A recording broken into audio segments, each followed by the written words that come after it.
चलिए बात करने जा रहे हैं हम पीस मील डिस्ट्रीब्यूशन की। सर पीस मतलब टुकड़ा, अब ये मत बोला मील मतलब खाना, टुकड़े में खिलाना। एक्चुअली सच में यही नाम जो निकाला गया, टुकड़ों में खिलाना मतलब टुकड़ों में पेमेंट करना, खिलाना नहीं पेमेंट करना। अब यहाँ खाना थोड़ी ना खिलाया, दावत पे थोड़ी ना बुलाया है कि आओ हमारे घर पे दावत और टुकड़ों में खाना खिलाएंगे। पहले 1/4 रोटी मिलेगी, फिर बाकी की 1/4, फिर उसके बाद की 1/4, कुल मिलाकर जो 4 बार में 1 रोटी खिलाएंगे, उससे ज्यादा नहीं खिला सकते। सर नहीं, देखो दिक्कत क्या है ना, आप लोग जो अभी तक किए हो ना पार्टनरशिप में पेमेंट जो दिखाया हो, ये आपने इमेजिनरी बातें करी। It is not going to happen in reality. बहुत रेयर केसेस में होगा कि सारे एसेट्स एक बार में बिक जाए और सारी लायबिलिटीज का पेमेंट आप फटाफट कर डालो। Is it possible for you? अरे भाई एक बात बता, ऐसा तो कोई दुकानदार होगा ये बोले कि सारा सामान लेके बैठो बिक जाए, ये भी पॉसिबल नहीं है। ये तो आप एसेट बेच रहे हो कंपनी की, कितने डील करने पड़ेंगे, कितने लोगों को खोजना पड़ेगा। अच्छा भाई एक बात बताओ, सिंपल सी बात बताओ, आपके पास एक जमीन है, बेच दोगे इजिली? तुरंत बिक जाएगा? कि आज डिसोल्यूशन, आज बंटवारा हुआ तो भाइयों में मुझे अपनी जमीन बेचनी है अपने हिस्से की, अभी आज के आज बाहर खड़ा होगा दरवाजे पे बैठ, खोजने में महीने लग जाते हैं कि कोई सही डील मिले, नहीं लगता? बोलो तो ये क्या अभी तक जो किया, क्या ये रियलिटी में ऐसा जनरली होता है कि सारे एसेट्स एक बार में बिक के पैसे आ गए उसके बाद हम सबका पेमेंट कर रहे हैं? नहीं। कैसे होता है फिर रियलिटी में? वैसे जो नेचुरली हमारे साथ होता है वो कैसे होता है, पैसे थोड़े थोड़े आते रहते हैं, थोड़े थोड़े चुकाते रहते हैं, ये वाला सिस्टम चलता है। हाँ या ना जवाब दो। इसी को नाम देते हैं क्या? पीस मील डिस्ट्रीब्यूशन। पैसे इंस्टॉलमेंट्स में आ रहे हैं और हम लायबिलिटीज को थोड़ा थोड़ा करके चुका रहे हैं। ऐसा नहीं है, मैंने किसी को मना नहीं किया है, मैंने किसी को ये भी नहीं बोला तुम्हारा पेमेंट नहीं जाएगा, लेकिन पेमेंट जाने के लिए पहले पेमेंट आना भी तो चाहिए। तो जितना पैसा आएगा मैं वो प्रायोरिटी बेस पे पेमेंट करता चला जाऊंगा। और प्रायोरिटी भी कैसी, वो तो अभी आपको थोड़ी देर पहले भी बताया, बट ये देख लो क्या होती है प्रायोरिटी। सबसे पहला क्या होगा, आउटसाइडर की लायबिलिटी को चुकाओगे, करते नहीं करते? फिर किसका नंबर आएगा, पार्टनर्स लोन का। फिर किसका नंबर आएगा? इतना सब कुछ पेमेंट करने के बाद अगर कुछ एक्स्ट्रा बच जाता है तो क्या है, वही है प्रॉफिट ऑन रियलाइजेशन या लॉस ऑन, अगर डिफरेंस हो माइनस आता है लॉस ऑन रियलाइजेशन। और ये क्या होता है, पार्टनर्स में डिस्ट्रीब्यूट या चार्ज कर दिया जाएगा उनके कैपिटल में। क्लियर है ये बात? बोलो बेटा। अच्छा कम पड़ गया पैसा तो लॉस कौन बियर करेगा? तो वही तो लॉस ऑन रियलाइजेशन होता है मेरे भाई, हाँ या ना? बैलेंस शीट तो टैलीड रहती है ना, तो अगर एसेट से कम रियलाइज हुआ तभी तो पार्टनर्स कैपिटल का पूरा पेमेंट नहीं हो पाएगा, तो वही लॉस ऑन रियलाइजेशन होता है। तो ये है आपका प्रोसीजर, ये आपको पता है। तो जो कुछ भी पेमेंट आएगा पहले पैसा आते ही सबसे पहले किसको निपटाएंगे? जब इनका कंप्लीट पेमेंट हो जाएगा, पूरी तरीके से फिनिश हो जाएगा, तब दूसरा नंबर आएगा ये रैंक 2। इनका पूरा पेमेंट होने के बाद तब नंबर आएगा पार्टनर्स कैपिटल का। ये खैर आता नहीं नंबर, ये बैलेंसिंग फिगर होता है लास्ट में, ठीक है ना? इतनी बात ओके। लास्ट वाला ये बैलेंसिंग फिगर में तुम्हारा पॉजिटिव है। इंसॉल्वेंसी के केस में नहीं लगेगा, ऐसा क्यों? वो अलग चीज है। गार्नर म्यूरे किसके लिए है बेटा? केवल इनके बीच के लिए। गार्नर म्यूरे कभी ये नहीं कहता कि आउटसाइडर में रेशियो लगा दो, ये सीधा चलेगा, ये सीधा चलेगा। अब अगर कोई इंसॉल्वेंट होगा तो वो क्या होगा, अब आप बताओ ना, सॉल्वेंट पार्टनर कंपेंसेट करेंगे, वो तो यहाँ गड़बड़ होगा ना, लेकिन यहाँ तक तो पीसमेल डिस्ट्रीब्यूशन चलेगा ना। तो आप ये थोड़ी ना कह सकते नहीं होगा, ठीक है ना? समझ में आ रही बात? तो ये ध्यान देना, ये दोनों दोनों टोटली सेपरेटेड कंसेप्ट है। गार्नर वर्सेस म्यूरे इंसॉल्वेंसी का स्पेशल केस केवल किसके लिए, पार्टनर के बीच में प्रॉब्लम जो होती है उसको डील करने के लिए बनाया गया, ठीक है ना? क्लियर है ये बात? ठीक है? अरे हाँ तो बोलो, कॉन्फिडेंस नहीं आ रहा है? ठीक है इतना। चलिए तो ये ऑर्डर याद रखना पीसमेल डिस्ट्रीब्यूशन का, कि पीसमेल डिस्ट्रीब्यूशन का मतलब वो जो भी पेमेंट आ रहा है उसको आते के साथ साथ हम उसको निपटाए जा रहे हैं। जितना पैसा आया गया उसी हिसाब से हम चलते चले जा रहे हैं, जितना देना है जितना लेना है, ठीक है? तो पहले हम क्या करेंगे, एसेट्स को बेचेंगे, जितना बिकेगा, अब एक ही बार में तो नहीं बिकेगा, आमतौर पर यही होता है, जितना एसेट बिकेगा कुछ पेमेंट आएगा, उस पेमेंट को हम पहले किसको देंगे, आउटसाइडर्स को, फिर किसको देंगे, पार्टनर्स लोन को, फिर किसको देंगे, अगर कुछ मिलता है तो पार्टनर्स कैपिटल को, अदरवाइज जो भी डिफरेंस लास्ट में आएगा वो क्या होगा, प्रॉफिट और loss on realisation, that will happen. Sir ये करेंगे कैसे पीसमेल डिस्ट्रीब्यूशन?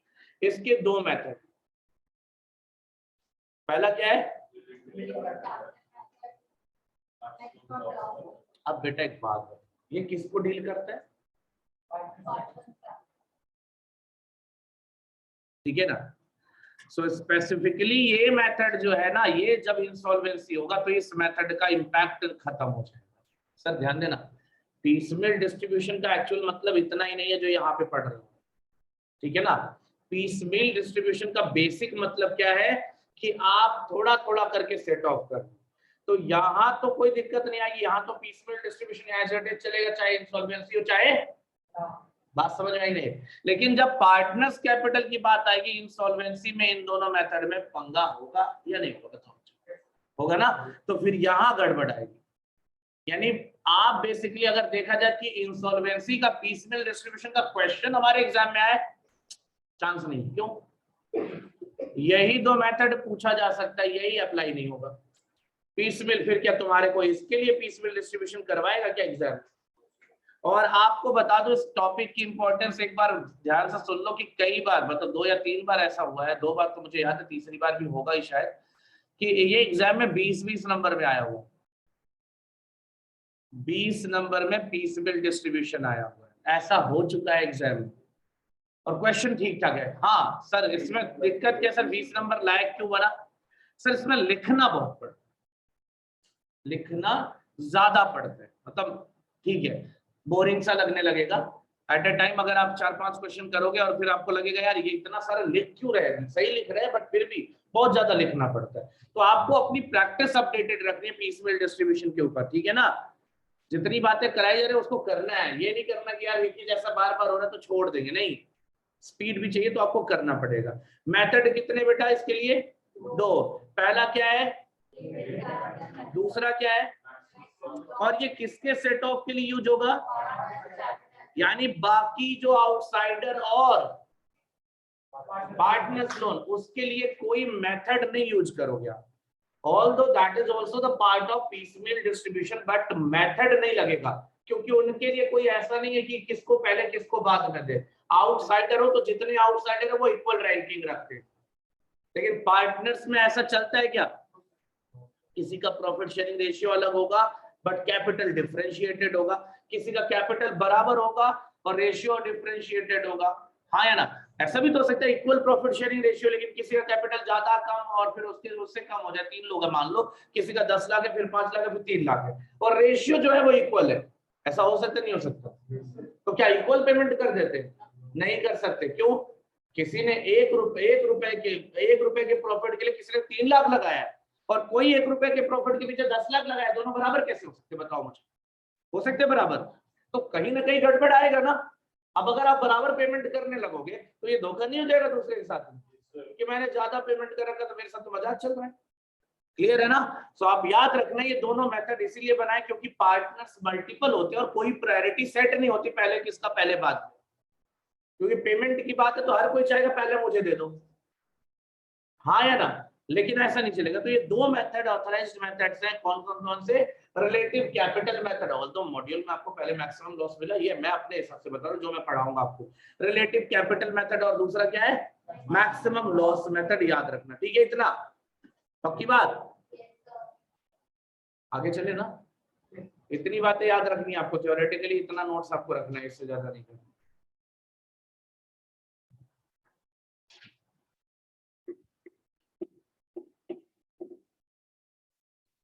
ग्रुप पे भेज देना बेटा। I hope you have got that. आगे होगा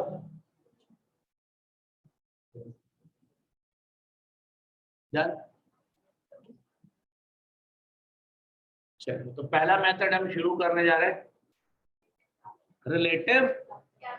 what is the meaning of relative capital? Relative capital को आप बोल सकते हो प्रोपोर्शनेट कैपिटल भी बोल सकते हो। देखिए ध्यान से सुनिएगा, अभी मैंने एक एग्जांपल लिया, थोड़ा सा उसको मॉडिफाई कर। अब एक भाई साहब का कैपिटल है 15 लाख, एक का है कैपिटल 10 लाख रुपए, और एक का कैपिटल है, ठीक है, और रेशियो जो इनका है इक्वल है, ठीक है ना। So can't you see the diversity of this particular question कि अगर मैं इनको इक्वल रेशियो में पेमेंट शुरू कर दूं तो जाती है किसी के साथ, किसके साथ, पहले और दूसरे। चलो ए बी सी लिख देता हूँ, ए बी और सी। कहता है ये मेथड बड़ा सिंपल है, कहता है पहले एक काम करो, इनको capital per unit of profit निकालो। Capital per unit of profit, इसको 1 रुपए का प्रॉफिट मानो ना, पर यूनिट ऑफ प्रॉफिट कैसे आएगा, इनका कितना आएगा, डिवाइड करोगे ना, जब भी पर यूनिट या पर यूनिट ऑफ प्रॉफिट बोला है तो इससे डिवाइड करो। ये 1 रुपए का प्रॉफिट, ये इनका कितना, सर चेंज नहीं होगा मुझे पता है, 1 से डिवाइड करने में क्या चेंज थोड़े ना होगा, है ना, और 0 से डिवाइड करते तो पक्का, वैसे नहीं, ज्यादा मैथमेटिशियन मत हो ना, 0 ही आप 0 ही बोलोगे आप, अरे होता है मैं भी बोल रहा हूँ, लेकिन 0 लिखोगे। कैन यू कैलकुलेट, कैलकुलेटर पे ट्राई कर, क्या लिख के आ रहा है, एरर लिखा ना, मतलब 0 है, कैलकुलेटर कहता है 0 है। मेरे बेटे एक बात हमेशा याद रखना कि कुछ चीजों को हम फॉर्मली यहाँ नहीं यूज करते। मैथमेटिक्स में क्या बोलते हैं, इन्फिनिटी आएगी आपके पास, लेकिन यहाँ 0 मानोगे उसको, which is not defined as 0 for me. Accounting यही बोल, अरे डिफाइन करो ना, यहाँ कौन सा इतना अजम्पशन लेना है कि हम यहाँ नासा के साइंटिस्ट या इसरो के साइंटिस्ट है कि हमें पॉइंट में, नैनो सेकेंड, माइक्रो सेकेंड पे बात करनी, नहीं करनी ना। हमारा क्या सीधा है, अमाउंट की बात करनी है। Amount can not be infinity, in infinity amount infinite हो सकता है क्या किसी चीज का, नहीं हो सकता, तो या तो 0 होगा या तो कुछ अमाउंट होगा, तो इसीलिए याद रखना बेटा, ठीक है, ये जरूरी है, ठीक है। अब आप बताओ, how will we calculate proportionate share of profit, sorry proportionate capital, relative capital जिसको बोलेंगे। सर आपने 1 रुपए के लिए कितना लगाया है, तो भाई साहब ये 1 रुपए के लिए कितना लगा है, या नहीं लगाना कितना चाहिए, 5 लाख ही जाना चाहिए ना, फर्ज का कितना जाना चाहिए। अब आप निकालो एक्सेस, एक्सेस कैपिटल क्या होगा, तो मतलब जो भी पैसा है पहले किसको मिलना चाहिए, ए और बी को, ऐसे बोलो ना, अभी तो नहीं पता ना क्या चलेगा, और तो तुम्हें पता चल गया, रेशियो इजी लिया इसलिए पता चल गया बेटा, रेशियो इजी लिया है इसलिए पता चल गया कि पहले किसको, फिर ये तो लग रहा है ना, लेकिन अगर रेशियो कॉम्प्लिकेटेड होगा तो नहीं आया, यानी इसका पेमेंट सबसे लास्ट में आएगा, ये बात क्लियर है। अब ये दोनों नालायक बच गए, इन दोनों में फिर से वही काम शुरू करो, है ना, क्या रेशियो 1:1, क्या आएगा वही आएगा यहाँ, ठीक है ना, यहाँ 10 यहाँ 5,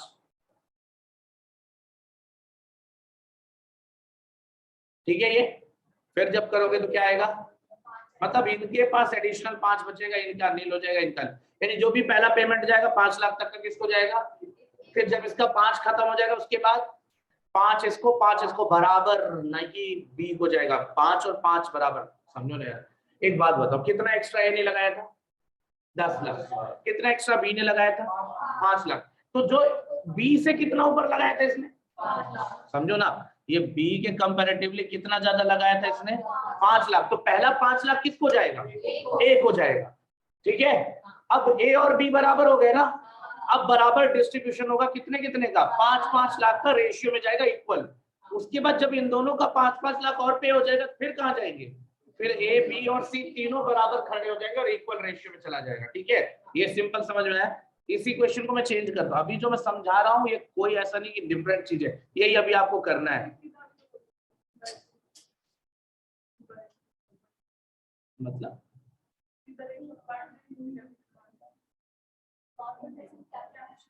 नहीं, कैपिटल रेशियो क्यों करोगे बेटा, पैसे कम आए तो पूरा दे पाएंगे, रेशियो चलाएंगे। मान लो कहते हैं ना कि सेकेंड स्टेप पे हम 5-5 लाख ए और बी को दे रहे थे, हमारे पास 3 लाख रुपए थे, अब क्या रेशियो काम करता, फिर देखो गड़बड़ हो जाएगा अगर आप थोड़ा सा भी इधर उधर जाओगे, ये ऐसा ही नहीं है। अब यही क्वेश्चन मैं फिर से कंटिन्यू करता हूँ बाय चेंजिंग द रेशियो, ध्यान से सुनना। यहाँ कितना है 15 लाख, यहाँ और यहाँ पे रेशियो हो गया 3:1, याद रखना ये लैक्स में। Now what is the relative capital here? Sir कोई टेंशन, कोई एक्स्ट्रा ज्यादा कम या कुछ आया नहीं। So we are not going for this particular calculation because they are contributing in the same ratio as they are getting profit. हाँ है ना? जितना तुम्हें प्रॉफिट मिल रहा है उतना तुम कंट्रीब्यूट कर रहे हो, बराबर कर रहे हो, यानी कोई कम या ज्यादा नहीं। तो क्या करो, शुरू से ही रेशियो लगा के रखो। अब किसी को भी ले लो, बराबर ही तो आ रहा है। यानी अगर अमाउंट आएगा तो क्या चलेगा? नहीं, इक्वली नहीं बेटा, ये 3:1 के रेशियो में जाएगा। 3:1 के रेशियो में, क्योंकि अगर आप प्रपोर्शनेट करोगे तो ये 5 के लिए 1 रुपया लगाया, तो ये 2 के लिए कितना लगाएगा? इसका 5 आएगा, इसका कितना आएगा, और इसका कितना आएगा? तो भाई तुम लोग ने क्या कर रखा है, अभी अपना रेशियो बराबर ही रखा है, कोई एक्स्ट्रा किसी को नहीं आ रहा है, सब बराबर आ रहा है। देखो इसका एक्स्ट्रा डिफरेंस क्या है? नील, 0, 15 - 15 0, 10 - 10 कितना? 5 - 5 कितना? तो who has contributed excess amount? Nobody. Who will get priority? Nobody. कितना पेमेंट मिलेगा? 3:1 के रेशियो में चलेगा, क्योंकि आपने प्रॉफिट भी वही कमाया। अब ये बोल सकते हो ना कि सब बराबर चल रहे हैं। प्रॉब्लम कहाँ आती है भाई? मैंने 1 रुपए के प्रॉफिट के लिए 10 लाख दे रखा है, इसने 1 रुपए के प्रॉफिट के लिए केवल 5 लाख दे रखा है, तो मेरे को दिक्कत नहीं है। अब कोई भी अमाउंट आएगा, मान लो 10 लाख रुपए का आया अमाउंट, इसको 5 दे दिया, इसको 5 दे दिया, भाई मेरा 5 लाख अभी भी पड़ा रह गया, इसको तो ये तो निपट चुका है। तो कम पैसे लगा के फायदे में नहीं आ गया, इसकी रिकवरी मेरे से पहले नहीं हो गई, और शुरू से लेकर आज तक हमने लॉस प्रॉफिट लॉस बराबर बांटा है। यानी जो भी प्रॉफिट लॉस, कम पैसे लगाने के बाद भी इसको प्रॉफिट ज्यादा दिया मैंने, तो फायदे के टाइम पे भी इसका फायदा हो, नेगेटिव सिचुएशन में भी इसका फायदा हो, तो मेरे साथ गलत नहीं हो रहा है। तो इस सिचुएशन में इसीलिए याद रखना कि यहाँ रेशियो डायरेक्टली अप्लाई नहीं हो सकता। But if you have contributed in the similar pattern, जितना तुम कमा रहे हो उतना तुम लगा रहे हो, तो फिर तो कोई दिक्कत नहीं है ना। बोलो भाई, अगर प्रॉफिट 2:1 में बढ़ता और मैं 10 लाख का और ये 5 लाख का कैपिटल लगाता, तो देखो तब तो जेन्युइन है ना, जो भी मिलेगा 2:1 में मिलेगा, क्योंकि हम पहले भी वही चलते थे, अभी भी चल रहा है, और अमाउंट भी सेम लगा रखा है। ठीक है, ये याद रखना। अभी आपको क्वेश्चन के साथ समझाता हूँ, ये तो नॉर्मल बातें बताई मैंने। ठीक है, क्वेश्चन कहां से शुरू है, एक बार देखिए बताओ। हाँ, हायर रिलेटिव या रिलेटिव की बात है। Just wait and watch. पहले मैं देखूं कि क्वेश्चन नॉर्मल क्वेश्चन है या इसमें कुछ गड़बड़ है।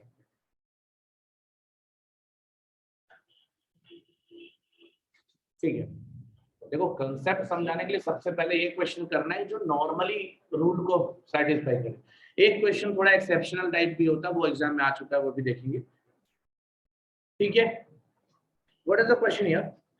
The firm of LMS, Laxman, Mukund and Srinivas, 3 partner है, L, M और S। इनका ये बैलेंस शीट है। पार्टनर शेयर प्रॉफिट इक्वली, देखो सेम ही क्वेश्चन है यहाँ पे।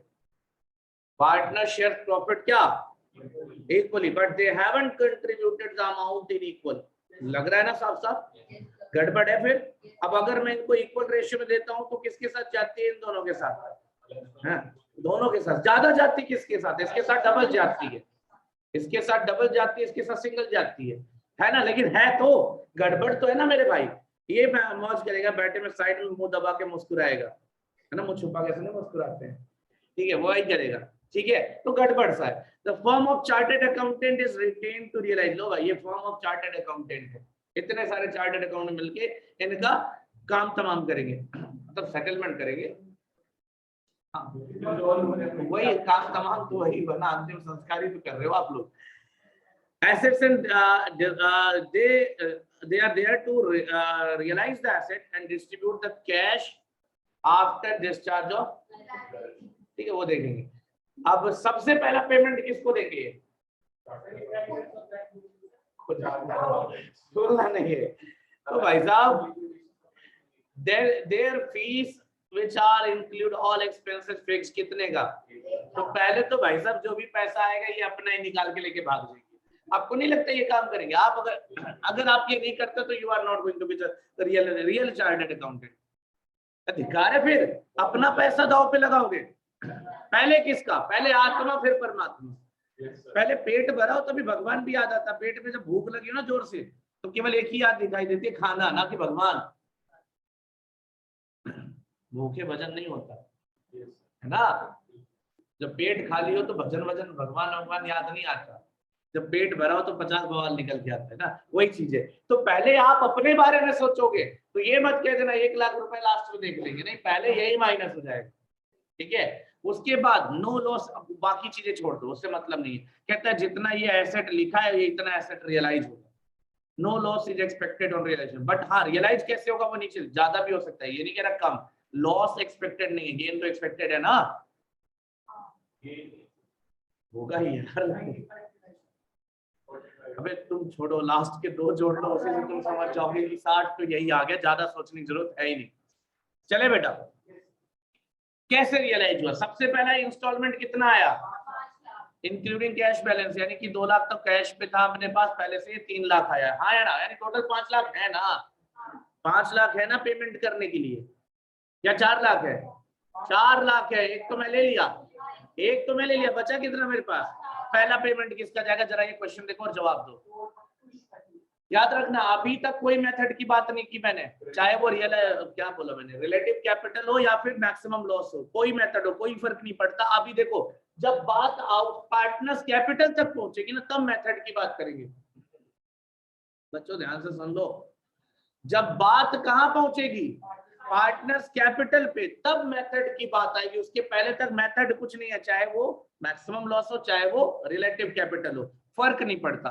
तो अभी तक मेथड की बात नहीं हुई है, अभी तक केवल इतना पता चला कि 5 लाख रुपए आए, जिसमें से 1 लाख रुपए हमने अपना रख लिया, वो हमारा फीस हो गया। 4 लाख पड़े मेरे पास, किसको पेमेंट जाएगा ये बताओ, कौन से रेशियो में? यानी 2:5 के रेशियो में पहला पेमेंट इनका जाएगा। जब तक इनको 7 लाख का पेमेंट नहीं हो जाता और किसी का नंबर नहीं लगेगा। क्लियर है या नहीं, बताओ मुझे। अभी पढ़ा हमने कि सबसे पहले आउटसाइडर्स आएंगे, सबसे पहले आउटसाइडर्स का पेमेंट 7 लाख का पेमेंट देना, लेकिन अभी तो हमने कितना दिया, 4 लाख, 5 मत बोलना, 4, 1 लाख माइनस कर लेना इसमें से, ठीक है बेटा। अब अगला इंस्टॉलमेंट कितना आया, 15 लाख। 4 तो इनको दे दिया था, कितना बाकी था इनका, 3 बचा, 3 दे दिया, 15 में से 3 चला गया, कितना बचा, 12 लाख। 12, अगला नंबर किसका है दोस्त, ये लोन वाला। अभी भी मेथड की बात नहीं करेंगे, ये दोनों खत्म हो चुके हैं, ये नंबर आ गया 10 लाख, दे देंगे 12 में से 10। अब कितने बचे, 2 लाख। अब अपने को ये डिसाइड करना कि इन नालायकों में से किसको देना है, और इसके लिए हमें एक वर्किंग नोट यानी एक स्टेटमेंट बनाना है, स्टेटमेंट ऑफ रिलेटिव कैपिटल। क्या बनाना है, स्टेटमेंट ऑफ। वैसे तो मैंने तुम्हारे, देखो मैं तुम्हें बना के रखा हुआ है, लेकिन मैं फिर से तुम्हें फ्रेश या रफली कह लो बना के देता हूँ तुम्हें समझाने। वो मैंने बनाया अभी एक्चुअली, सेम क्वेश्चन था, अरे सेम ही तो एग्जाम्पल लिया था अभी मैंने, तो देखिए, लेकिन नाम बदल दिया था मैंने, ABC बोला था। अब देखो क्या है, स्टेटमेंट ऑफ रिलेटिव कैपिटल। बेटे बात नहीं सुनना ध्यान से, statement of relative capital, relative, higher relative भी बोल सकते हो, प्रोपोर्शनेट कैपिटल भी बोल सकते हो, ये बुक में नाम दिए होंगे, टेंशन मत लो। मैक्सिमम लॉस का नाम सिंपल है, इसके अलावा जो नाम अजीब अजीब यूज करके काफी है ये, ठीक है, तो टेंशन की बात नहीं। लक्ष्मण, और क्या था, एम मतलब मुकुंद, ठीक है, श्रीनिवास, ठीक है, अपने को तो LMS से मतलब है, ठीक है ना। क्या लिखेंगे सबसे पहले, बैलेंस ऑफ कैपिटल। क्या लिखेंगे, बैलेंस ऑफ कैपिटल।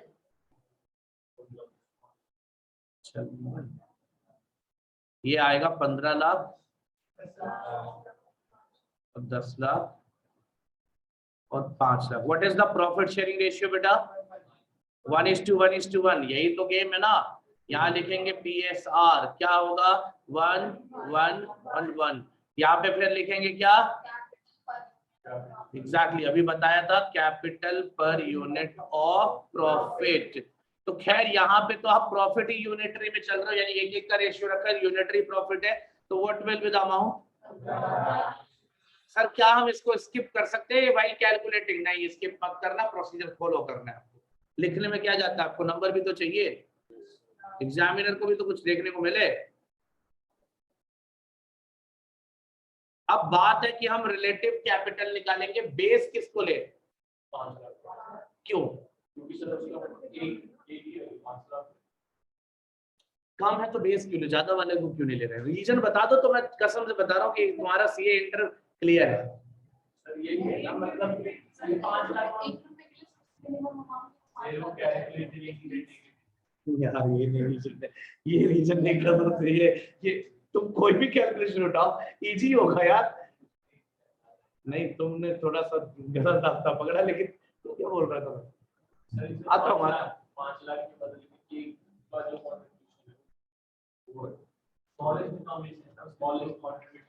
रीजन ये नहीं है यार, रीजन पूछ रहा हूँ, थोड़ा सा लॉजिक लगाओगे अपने आप समझ में आ जाएगा, बस थोड़ा लैग कर रहे हो।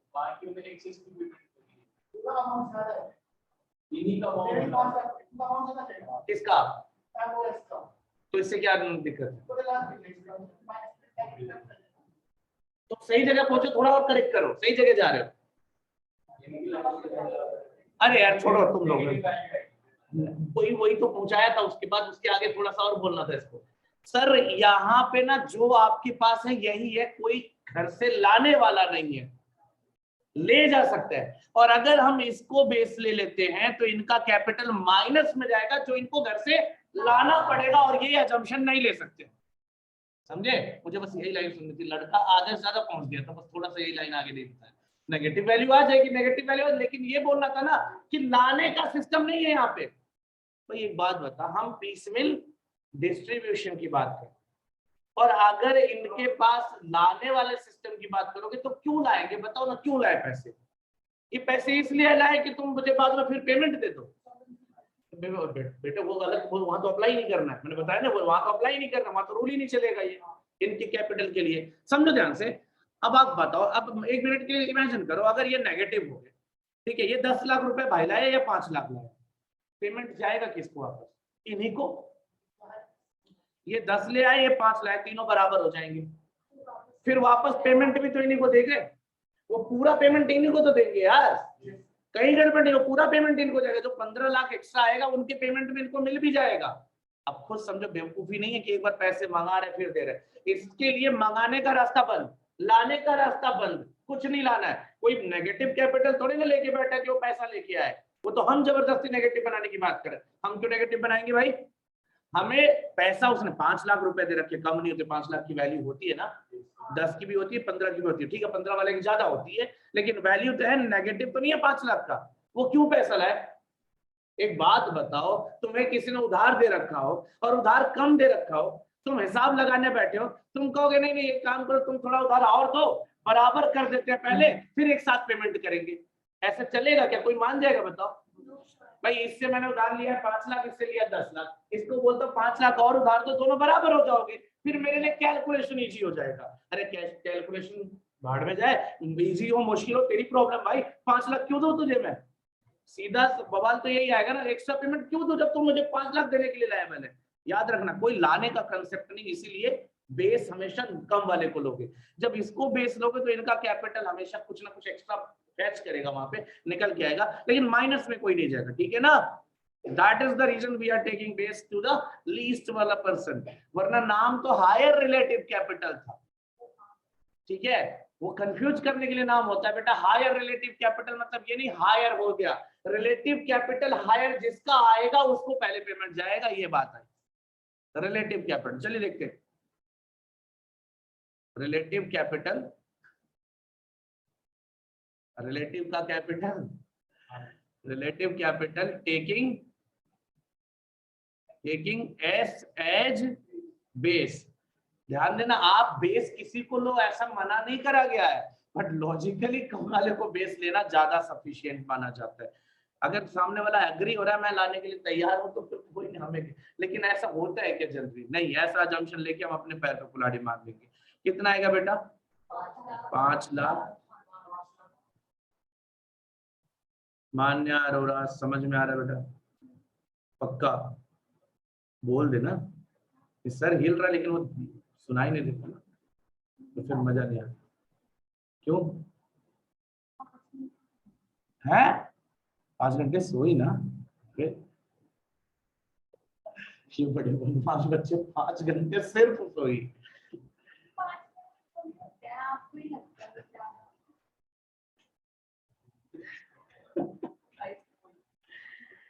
ठीक है बेटा। सही, तो बाकी टाइम मोबाइल क्यों यूज कर रहे थे? क्या कर रहे थे वैसे?